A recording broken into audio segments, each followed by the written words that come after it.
Bonjour, Franck Bunier de Sitologue. Bienvenue dans cette démonstration de Autopresta dans sa version 2.0. Lorsqu'Autopresta se lance, le seul onglet qui est visible, c'est l'onglet Statut d'entreprise qui vous permet de configurer ou de saisir vos paramètres personnels, les paramètres de votre entreprise. Donc ils sont particulièrement importants pour le calcul des charges, calcul des droits et autres éléments de la fiscalité.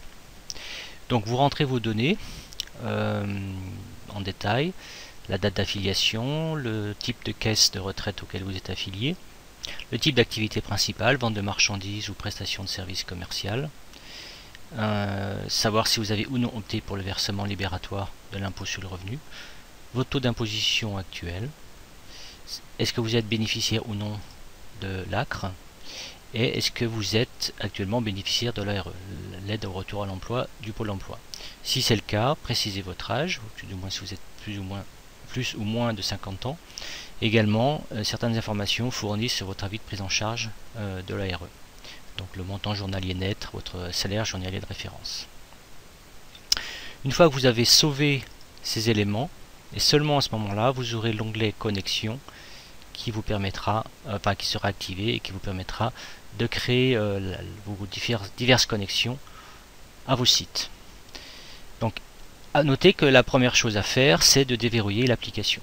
Donc, il faut pour cela rentrer votre mail, le mail de votre compte Sitologue, ainsi que le numéro de série qui a été fourni lors de votre achat. Le nombre de sites est important, 1 par défaut. Choisir une autre valeur uniquement si vous avez acheté une licence multisite. Une fois que vous avez saisi vos données, vous cliquez sur déverrouiller pour déverrouiller l'application. Voilà, mon application est à présent déverrouillée. Je l'ai configurée pour un nombre de sites de 10 maximum, donc avec une licence multisite pour 10 sites, et je peux donc créer 10 sites ou 10 paramétrages de connexion différents. Donc je vais créer le premier site. Le plus simple pour cela, c'est d'utiliser les informations qui sont fournies dans le module MPR Application Connect. Ce module se trouve dans la partie Autres modules, dans l'onglet Module du back-office. Il s'appelle MPR Application Connexion Module, version 1.6 ou supérieure. Vous cliquez sur Configurer après l'avoir installé. Et je vous rappelle, donc vous avez ici le seul élément de configuration à paramétrer, c'est donc votre clé de cryptage qui vaut par défaut AA, BP, CC, etc. Vous mettez une valeur de votre choix. C'est important de 12 à 16 lettres majuscules uniquement, sans chiffre, sans espace ni caractère spécial. Vous sauvez ce paramètre. Puis, regardez en dessous, vous avez ici tous les paramètres nécessaires pour la connexion qui vous sont rappelés. Donc vous avez le nom de votre base de données, le préfixe, et surtout l'URL à utiliser pour vous connecter. Donc il suffit de faire des copier-coller de ces trois valeurs dans les champs de configuration d'Autopresta pour se connecter. Voilà, j'ai créé ma première connexion, donc en faisant des copier-coller de l'URL, la base de données, du préfixe des tables, la clé de cryptage, et j'ai laissé les autres informations, les autres paramètres, dans leur valeur par défaut.